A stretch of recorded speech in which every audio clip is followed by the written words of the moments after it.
আমরা নির্বাচনকে বলে দেবো তাদেরকে ডেকে এনে যদি সুস্পষ্ট প্রমাণ থাকে 30 পয়সার টাকা 10 পয়সা বেশি দিচ্ছে তাদেরকে যেন স্বাধীন করে দেওয়া হয়। কারণ নিজের মধ্যে লেখা আছে নিয়ম পেলে তাদেরকে বাতিল করার ক্ষমতা আছে অথরিটি কাকে বলে দেবো এই কাজটা যেন করেন।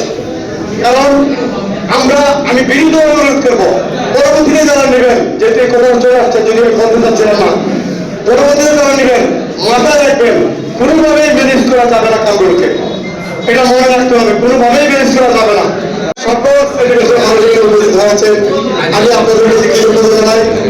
আমি প্রথমেই কৃতজ্ঞতা ধন্যবাদ জানাই আমার প্রিয় অভিভাবক যারা আছেন, আপনারা আমাকে অত্যন্ত পরিশ্রম করে আমাকে আপনারা এমপি বানিয়েছেন।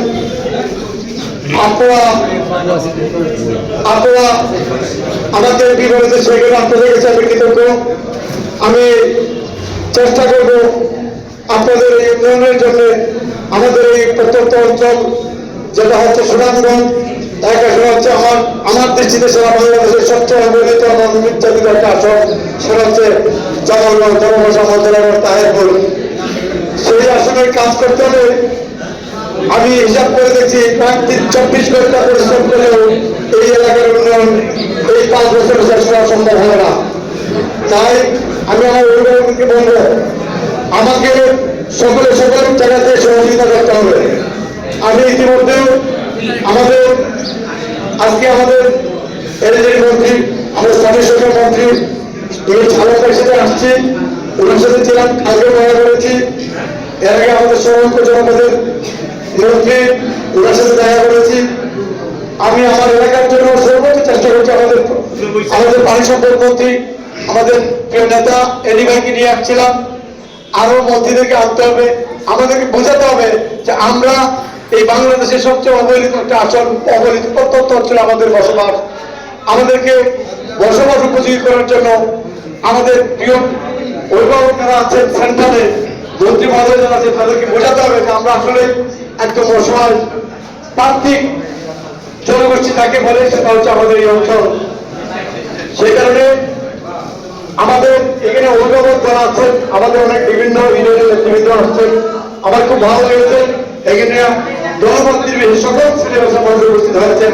কিন্তু আমরা সবাই আমাদের উন্নয়নের সাথে, আমি অনুরোধ করবো আমাদের উন্নয়নের সাথে আমাদের সকল বিরোধ ভুলে গিয়ে একসাথে সকল শ্রেণীর মানুষ মিলেমিশে আমাদের উন্নয়ন করতে হবে। উন্নয়নের জন্য যা যা করতে আমি ভুল করতে পারি, আমার ভুলের জন্য সংশোধন করে দেবেন আপনারা, আমাকে বলে দেবেন। এই যে আমাকে আমাদের